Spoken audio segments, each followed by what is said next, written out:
شحال من واحد يجي عندي تيقول لي انا فقدت واحد الانسان فالعالم بالنسبه لي وقف.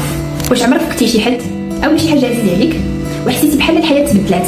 وهذوك الناس اللي حداك كيبغيو هي فوقاش يرجعوك للحاله ديالك الطبيعيه، فما كتقدرش ترجع للحاله ديالك الطبيعيه. وفي الحقيقه الحزن هو ماشي عباره عن خط مستقيم، الحزن هو عباره عن موجات.